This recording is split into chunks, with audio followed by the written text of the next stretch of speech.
നമസ്കാരം. മുൻ പ്രധാനമന്ത്രി മൻമോഹൻ സിംഗിനോട് ഇപ്പോഴത്തെ കേന്ദ്ര മന്ത്രിസഭ കാട്ടിയത് വല്ലാത്ത നീതികേടായിപ്പോയി. നീതികേടെന്ന് മാത്രമല്ല, നെറികേട് എന്ന് തന്നെ പറയേണ്ടി വരും. കാരണം അത് സംബന്ധിച്ച് ഉള്ള ഒരു വിവരം പവൻ ഖേര എന്ന് പറയുന്ന കോൺഗ്രസിന്റെ പ്രവർത്തക സമിതി അംഗം എക്സിൽ കുറിച്ചിരുന്നു.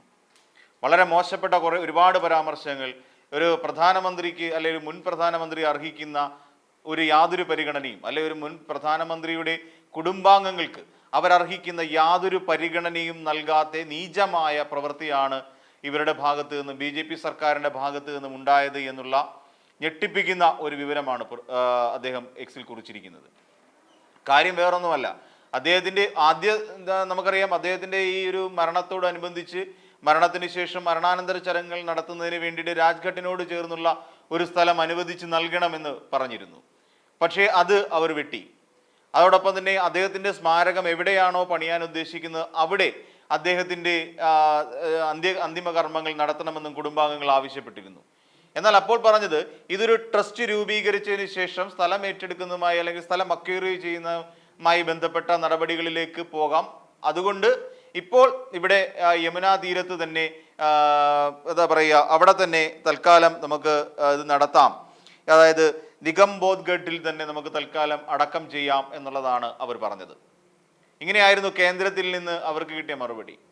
അപ്പോൾ വേണ്ട രീതിയിൽ അദ്ദേഹത്തിന് ഒരു നമുക്കറിയാവുന്ന പോലെ രാജ്യത്തിലെ ഏറ്റവും മികച്ച ഒരു സാമ്പത്തിക വിദഗ്ധനായിരുന്നു അദ്ദേഹം, ഒരു പ്രധാനമന്ത്രിയായിരുന്നു അദ്ദേഹം, ധനകാര്യമന്ത്രിയായിരുന്നു അദ്ദേഹം, അതോടൊപ്പം തന്നെ ഈ രാജ്യത്തിൻ്റെ പ്രധാനമന്ത്രി ആയിരുന്നു എന്നുള്ള കാര്യവും നമ്മൾ മറക്കരുത്. രാഷ്ട്രീയം ഏതുമായിക്കോട്ടെ, അദ്ദേഹം കോൺഗ്രസ്സുകാരനായിരിക്കാം, അദ്ദേഹത്തിൻ്റെ വിശ്വാസം കോൺഗ്രസിൻ്റെതാകാം. പക്ഷേ ഇന്ത്യ എന്ന് പറയുന്ന മഹാരാജ്യം ഈ ലോകം മുഴുവൻ സാമ്പത്തിക മാന്ദ്യത്തിൽപ്പെട്ട് ഞെരുങ്ങുന്ന കാലഘട്ടത്തിൽ പോലും ഇവിടെ രാജ്യത്ത് സാമ്പത്തിക മാന്ദ്യമില്ലാതെ പിടിച്ചു നിൽക്കാൻ സഹായകമായത് ഈ പറയുന്ന മൻമോഹൻ സിംഗ് എടുത്ത ചില സാമ്പത്തിക നിലപാടുകളായിരുന്നു, സാമ്പത്തിക നയങ്ങളായിരുന്നു എന്നുള്ളതാണ് പ്രാധാന്യമുള്ളത്. അപ്പോൾ ആ സാഹചര്യത്തിലാണ് ഇപ്പോൾ അദ്ദേഹത്തിൻ്റെ കുടുംബാംഗങ്ങളോട് ഈ നീതികേട്, അല്ലെങ്കിൽ അദ്ദേഹത്തോട് തന്നെ മൻമോഹൻ സിംഗിനോട് തന്നെ ഈ നീതികേട് ഈ പറയുന്ന BJP മന്ത്രിസഭ നടത്തിയിട്ടുള്ളത്. അതിൽ അദ്ദേഹം പറയുന്നത് ഈ പവൻ ഖേര പറയുന്നതനുസരിച്ച് നോക്കുമ്പോൾ ഒന്നാമത് ആദ്യമായി നമ്മൾ നോക്കേണ്ടത് ഇവർക്ക് ഇരിക്കാൻ, ഈ കുടുംബാംഗങ്ങൾക്ക് ഇരിക്കാൻ വേണ്ടി ഇരിപ്പിടം പോലും നൽകിയിരുന്നില്ല എന്ന്. ആകെ ഉണ്ടായിരുന്ന 3 ഇരിപ്പിടങ്ങൾ മാത്രം. ആ 3 ഇരിപ്പിടങ്ങളിൽ അവിടെ ഇരിക്കാൻ വേണ്ട കാര്യം പിന്നീട് അവർ നിർബന്ധം പിടിക്കുകയായിരുന്നു. കുടുംബാംഗങ്ങളുണ്ട്, ഒരാൾ മരണപ്പെട്ടാൽ രാജ്യത്തിൻ്റെ സ്വത്താണ് അദ്ദേഹം എങ്കിൽ പോലും, അല്ലെ രാജ്യത്തിൻ്റെ പൊതു സ്വത്താണെങ്കിൽ പോലും ആ ബന്ധുക്കൾക്ക് അവരുടേതായ അവകാശങ്ങളില്ലേ, ആ ബന്ധുക്കൾക്ക് ഇരിക്കാൻ വേണ്ടി 3 ഇരിപ്പിടങ്ങൾ മാത്രമാണ് മുൻനിരയിൽ ഒരുക്കിയിരുന്നത്. പിന്നീട് ഒടുവിൽ കോൺഗ്രസ്സുകാർ ഇടപെട്ട് പ്രതിഷേധം ഉയർത്തിയതിനെ തുടർന്നാണ് അവിടെ ഇവർക്ക് ഇരിക്കാൻ വേണ്ട സ്ഥലം പോലും അവർ വിട്ടുകൊടുക്കുന്നത്, അല്ലെ വിട്ടു നൽകുന്നത് എന്ന് പറയാം. അപ്പം ഈ രീതിയിലാണ് ആദ്യത്തെ നെറികേട് ആരംഭിക്കുന്നത്. മറ്റൊന്നെന്ന് വെച്ച് കഴിഞ്ഞാൽ ഇത് ദൂരദർശനിൽ മാത്രമേ അദ്ദേഹത്തിൻ്റെ മരണാനന്തര ചടങ്ങിൽ തത്സമയം സംപ്രേഷണം ചെയ്യുന്നതിനുള്ള അനുമതി കൊടുത്തിട്ടുള്ളൂ. ബാക്കിയുള്ള മാധ്യമങ്ങളെല്ലാം പടിക്ക് പുറത്തായിരുന്നു, അതായത് അവർക്കെല്ലാം വിലക്കേർപ്പെടുത്തി ഈ കേന്ദ്രമന്ത്രിസഭ.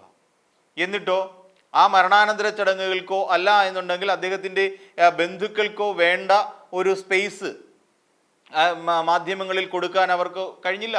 ദൂരദർശൻ എന്താ ചെയ്യുക? പ്രധാനമന്ത്രിയെ കാണിക്കും, അമിത്ഷായെ കാണിക്കും. അപ്പൊ ഏറ്റവും കൂടുതൽ കവറേജ് ഈ മരണവുമായി ബന്ധപ്പെട്ട് കിട്ടിയത് പ്രധാനമന്ത്രിക്കും അമിത്ഷായ്ക്കും ആഭ്യന്തര വകുപ്പ് മന്ത്രിക്കുമാണ് എന്ന് നമുക്ക് മനസ്സിലാക്കാൻ പറ്റും. അപ്പോൾ ഈ രീതിയിലും അവരോട് നയവഞ്ചന അല്ലെ വിശ്വാസവഞ്ചന കാട്ടി എന്നുള്ളതാണ് നമ്മൾ മനസ്സിലാക്കേണ്ടത്. പിന്നീട് മറ്റൊരു കാര്യം എന്ന് വെച്ച് കഴിഞ്ഞാൽ, ഈ സാധാരണഗതിയിൽ ഈ ഒരു ദേശീയ നേതാവ് മരണപ്പെട്ട് കഴിയുമ്പോൾ ദേശീയ പതാക കൈമാറുന്ന ഒരു രീതിയുണ്ട്. അതായത് അവരുടെ വിധവയായ ഭാര്യയുടെ കൈകളിലേക്ക് ഈ വിധവയ്ക്ക് ഇത് കൈമാറും, ദേശീയ പതാക കൈമാറും. ആ സമയത്ത് അത് നമ്മൾ ഒരു ബഹുമാനാർത്ഥം രാജ്യത്തിന് വേണ്ടി ഈ പറയുന്ന തൊഴിലുറപ്പ് പദ്ധതി അടക്കമുള്ള നിരവധി പദ്ധതികൾ കൊണ്ടുവന്ന് നമ്മളെ ഒരു ട്രാക്കിലേക്ക് എത്തിച്ച, രാജ്യത്തിന് വേണ്ട നല്ല സംഭാവനകൾ നൽകിയ ഒരു പ്രധാനമന്ത്രിയുടെ വിധവയ്ക്ക് ദേശീയ പതാക കൈമാറുന്ന സമയത്ത് അവർക്കുള്ള ഒരു ബഹുമാനം എന്നുള്ള നിലയിൽ സാധാരണഗതിയിൽ എല്ലാവരും എഴുന്നേറ്റ് നിന്ന് അത് പ്രകടിപ്പിക്കേണ്ടതാണ്. എന്നാൽ അതേസമയം പ്രധാനമന്ത്രിയും നമ്മുടെ ആഭ്യന്തര വകുപ്പ് മന്ത്രിയും എഴുന്നേറ്റ് നിന്നില്ല എന്നുള്ളതാണ് ശ്രദ്ധിക്കേണ്ടത്. ഇവർ രണ്ടുപേരും ബഹുമാനക്കുറവ് കൊണ്ടാണോ എന്നറിയില്ല, അതോ രാഷ്ട്രീയത്തിൻ്റെ ബഹുമാനക്കുറവ് കൊണ്ടാണോ എന്നുള്ളത് നമ്മൾ ആലോചിക്കേണ്ടി വരും. എന്നിരുന്നിട്ടും എഴുന്നേറ്റ് നിന്ന് അവരെ ബഹുമാനിക്കാൻ നമ്മുടെ പ്രധാനമന്ത്രിയും അമിത്ഷായും കൂട്ടാക്കിയില്ല. വല്ലാത്ത ചെയ്തി തന്നെയാണ് അത്. പിന്നെ മറ്റൊരു കാര്യം, ഈ പറയുന്ന ഈ ചെതയൊരുക്കുന്നതുമായി ബന്ധപ്പെട്ട് അവിടെ ഉണ്ടാക്കി വെച്ചിരുന്ന അല്ലെങ്കിൽ അവിടെയുള്ള ഒരു വശം മുഴുവനായി ഈ സൈനികർ ഏറ്റെടുത്തു. നമ്മൾ കണ്ടറിയും അത് ഇടുങ്ങിയ ഒരു പ്രദേശമാണ്, വളരെ ഇടുങ്ങിയതും ആകപ്പാടെ ഒരു ഒരു മഹാനായ ഒരു വ്യക്തിയുടെ അല്ലെങ്കിൽ ഒരു പ്രധാനമന്ത്രിയുടെ ചിത എരിക്കാൻ പറ്റിയ ഒരു പ്രദേശമായിരുന്നില്ല എന്ന് നമുക്ക്, വൃത്തിഹീനമായ ഒരു പ്രദേശം. അതോടൊപ്പം തന്നെ നമ്മൾ പലപ്പോൾ ടി വിയിൽ കാണുന്ന സമയത്ത് നമുക്ക് തോന്നിയിട്ടുണ്ട്, അയ്യോ പ്രധാനമന്ത്രിയെ പോലെ ഇത്ര വിശിഷ്ടനായ ഒരു വ്യക്തിക്ക് ഇങ്ങനെയാണോ ചിതയൊരുക്കി നൽകേണ്ടത് എന്ന് നമ്മൾ സ്വാഭാവികമായും ചിന്തിക്കുന്നുണ്ട്. അത് കാണുന്നവർക്ക് മനസ്സിലാവും അത്. അപ്പോൾ അങ്ങനെ ഇടുങ്ങിയതായ ഒരു പ്രദേശമായതുകൊണ്ട് തന്നെ സൈനികരെല്ലാവരും കൂടി ഒരു വശത്ത് അണിനിരന്നു. ആ ഒരു വശത്ത് അണിനിരന്ന് നിൽക്കുന്ന സാഹചര്യത്തിൽ ഈ ബന്ധുക്കൾക്ക് ചിതയ്ക്ക് വലം വയ്ക്കുന്നതിനുള്ള സൗകര്യം പോലും അവിടെ ഉണ്ടായിരുന്നില്ല എന്നുള്ളതാണ്. ഇതും ഈ പവൻ ഖേര ഉയർത്തുന്ന മറ്റൊരു ആരോപണമാണ്. പിന്നെ മറ്റൊരു കാര്യം എന്ന് വെച്ച് കഴിഞ്ഞാൽ, ഇദ്ദേഹത്തിന്റെ വിലാപയാത്രയുണ്ടല്ലോ, ഈ ശവവും അല്ലെ മൃതദേഹവും കൊണ്ടുള്ള ഒരു വിലാപയാത്ര. ഈ വിലാപയാത്രയിൽ അമിത്ഷായുടെ വാഹന വ്യൂഹം കാരണം തടസ്സമുണ്ടായി. ഇവരുടെ വീട്ടുകാർക്ക് പോലും എത്തിപ്പെടാൻ കഴിഞ്ഞില്ല. അതായത് മൻമോഹൻ സിംഗിന്റെ ബന്ധുക്കൾക്ക് പോലും ആ ഭാഗത്തേക്ക് പുറത്ത് വാഹനങ്ങൾ നിർത്തിയിട്ട് വേണമായിരുന്നു വരാൻ. അതിനെ തടസ്സം സൃഷ്ടിക്കുമാറ്, അതായത് ഈ വിലാപയാത്രയെ നേരെ കൊണ്ടുപോകുന്നതിന് തടസ്സം സൃഷ്ടിക്കുന്ന രീതിയിൽ കേന്ദ്ര ആഭ്യന്തര വകുപ്പ് മന്ത്രിയുടെ അമിത്ഷായുടെ വാഹന വ്യൂഹത്തിന് പ്രാധാന്യം നൽകി. അപ്പോൾ അങ്ങനെ അത് പോയി. അപ്പോൾ അതുകൊണ്ട് തന്നെ ബന്ധുക്കൾക്ക് എത്താൻ കഴിഞ്ഞില്ല. ഈ വാഹന വ്യൂഹം എല്ലാം കൂടെ കൊണ്ടുവന്ന് ഇതിന്റെ സൈഡിൽ പാർക്ക് ചെയ്തത് കൊണ്ട് തന്നെ ഈ പറയുന്ന ബാക്കി ബന്ധുക്കളുടെ വാഹനങ്ങൾ പുറത്ത് പാർക്ക് ചെയ്യേണ്ടി വന്നു. അവർക്ക് ഇവിടേക്ക് എത്തിപ്പെടാൻ കഴിഞ്ഞില്ല. പിന്നീട് കോൺഗ്രസ് പ്രവർത്തകർ നേരെ പോയി കാണുകയും ഇവരെ തെരഞ്ഞു പിടിക്കുകയായിരുന്നു ബന്ധുക്കളെ. അത്രത്തോളം നമുക്കറിയാം, ഈ പറയുന്ന പ്രധാനമന്ത്രിയുടെ ബന്ധുക്കൾ അല്ലെങ്കിൽ ഒരു മൃതദേഹം സംസ്കരിക്കുന്നതുമായി ബന്ധപ്പെട്ട ചടങ്ങാകുമ്പോൾ നിരവധി ആളുകളാണ് അവിടെ ഉണ്ടാവുക.